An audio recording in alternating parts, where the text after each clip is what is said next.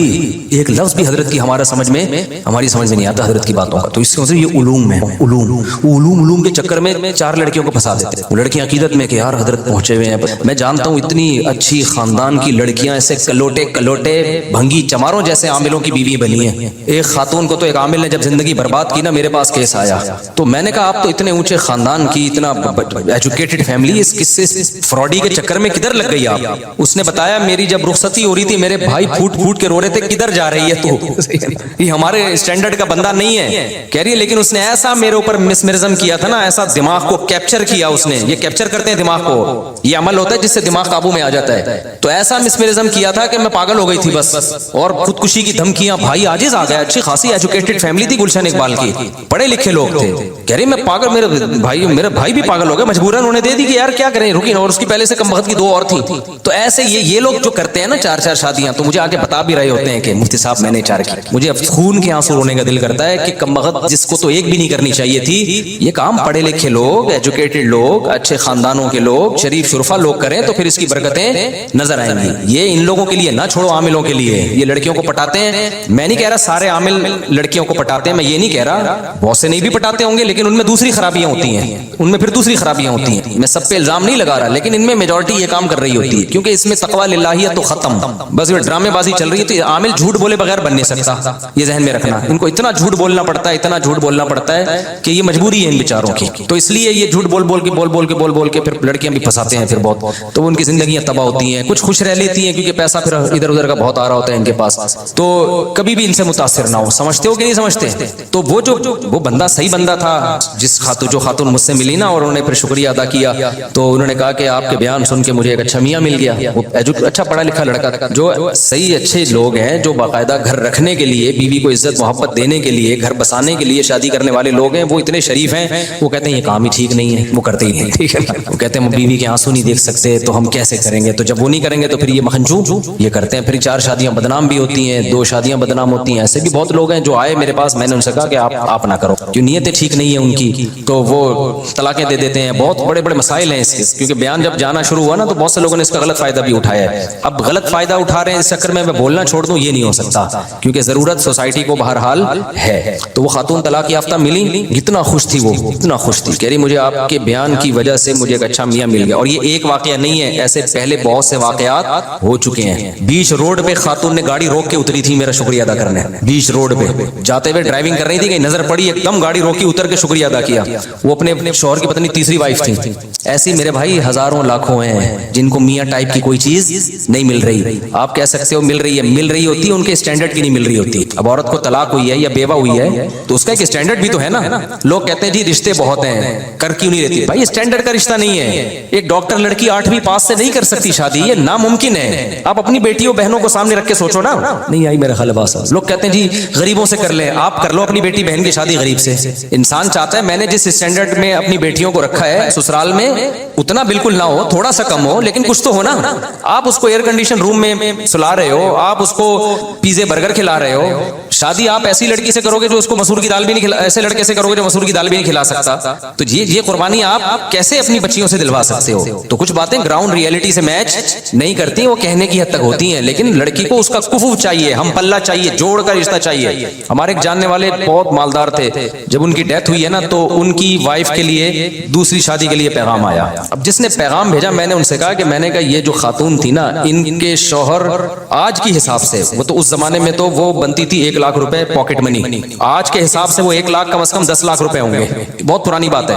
میں نے کہا ان کی صرف پاکٹ منی 10 لاکھ روپے تھی، تو افورڈ کر لے گا؟ اس نے کہا نہیں بھائی 10 لاکھ تو میں نے خواب میں بھی، وہ لڑکی نے انکار کر دیا تھا ان کے رشتے کا نا، تو کہنے لگے مفتی صاحب تو آپ کہتے ہو دوسری شادی، میں تو کر رہا ہوں، اب لڑکیوں کے نخرے اتنے ہو گئے ہیں، ان کے الفاظ تھے لڑکیوں کے نخرے۔ میں نے کہا کیوں نہیں نخرے کرے گی بھائی، پہلا میاں اتنا مالدار آدمی تھا، وہ 10 لاکھ تو صرف پاکٹ منی دیتا تھا، یعنی آج کے حساب سے اس وقت تو 1 لاکھ روپے دے رہے تھے، تو کوئی تو اسٹینڈرڈ ہوگا نا، وہ کیسے ایڈجسٹ ہوگی؟ تو اس کا حل یہ نہیں ہے کہ کوئی بھی بھیج دے پیغام، اس کا حل یہ ہے کہ اسی کے ریلیٹیو، اسی برادری کے جو تاجر ہیں، اس کے کزن ہو گئے، اس کا سگا بھائی ہو گیا، یا اسی کے جو اسٹینڈرڈ کے لوگ ہیں اسی علاقے کے، وہ فوراً نکاح کا پیغام بھیجے، پھر کیوں نہیں کرے گی وہ شادی؟